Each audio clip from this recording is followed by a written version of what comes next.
Trottinez sur place pendant 2 à 3 minutes pour permettre au cœur de se préparer à l'effort en augmentant le rythme cardiaque et la chaleur du corps. Tout est fait calmement et lentement pour ne pas traumatiser les articulations et les tendons. Le travail s'effectue toujours en partant des pieds et en remontant à la tête.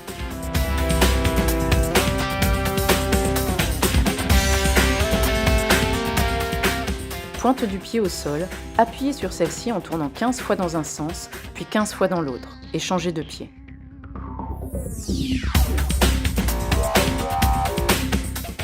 Mains sur les genoux, pieds joints, faites lentement des petits cercles avec les genoux en cherchant l'amplitude maximale.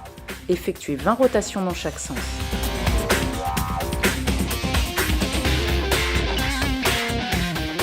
Tenez-vous droit, les bras tombant sur les côtés avec un appui sur une jambe.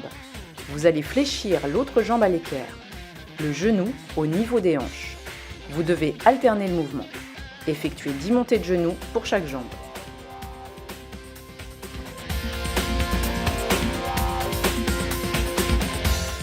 Mains sur les hanches, pieds écartés de la largeur de la ligne des épaules. Faites des cercles avec votre bassin dans un sens, puis dans l'autre. Effectuez 20 rotations dans chaque sens.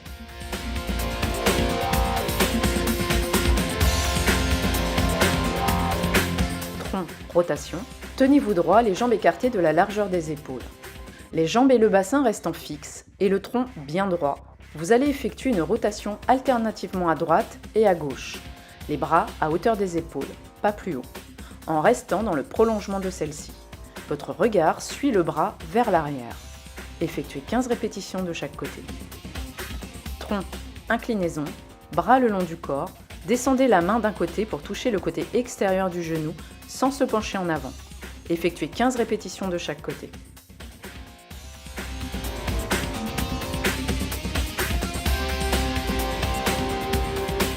Tenez-vous droit.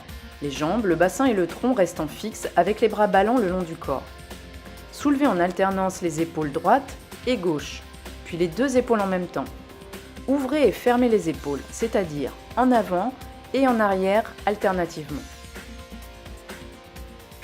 Effectuez 10 répétitions dans chaque sens.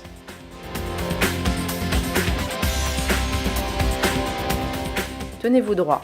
Les jambes, le bassin et le tronc restant fixes avec les bras ballants le long du corps. Penchez la tête en avant, puis en arrière en faisant un oui. Tournez la tête de droite à gauche en faisant un non et en cherchant à regarder le plus en arrière possible sans trop insister. Le regard doit rester à l'horizontale. Effectuez 10 répétitions de chaque exercice. Avec les bras tendus à hauteur des épaules et dans le prolongement de celle-ci, en formant un T, les mains souples, faites de petits cercles en avant puis en arrière en augmentant l'amplitude. Effectuez 10 répétitions dans chaque sens. Placez votre main droite sous votre coude gauche. Pliez le bras gauche et faites-le passer sous le bras droit. La main droite se retrouve sur le coude gauche.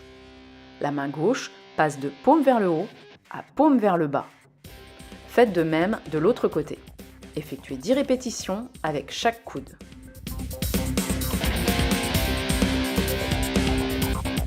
Faites une rotation des poignets en tenant les mains jointes, les doigts croisés et les coudes venant se toucher l'un contre l'autre. Effectuez 10 rotations pour chaque poignet, puis fermez et ouvrez alternativement les doigts assez rapidement. Des exercices spécifiques complémentaires dans lesquels le tireur se focalise sur ses sensations internes vont permettre une mise en place progressive des groupements musculaires intervenant dans le tir. Vous pouvez également faire ces exercices les yeux fermés. Prenez la posture du tireur au plateau. À l'entraînement, exécutez une planche virtuelle sur tous les postes de tir sans que les plateaux ne soient lancés. En compétition, continuez à réactiver les sensations avec le fusil dans les mains dans la zone réservée à l'échauffement.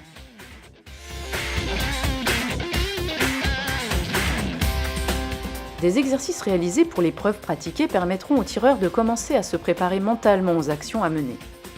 Régularité de la mise en place et de l'épaulé, avec simulation dans les différents angles de sortie du plateau et alternance des différentes trajectoires pour la fosse olympique et le double trappe. Régularité de la mise en place et de l'épaulé automatique avec simulation de tir sur les différents postes et alternance des différentes trajectoires pour le ski olympique. Seule l'expérience personnelle permettra de constater la forme, l'intensité et la durée d'échauffement la plus adaptée à chacun pour être performant. La dernière partie de l'échauffement est dédiée au travail mental. Elle consiste à se représenter mentalement l'activité pratiquée par le biais de la relecture des notes de tir ou de la visualisation de la séquence de tir. S'il est pratiqué en même temps que la partie physique, l'échauffement mental sera très efficace.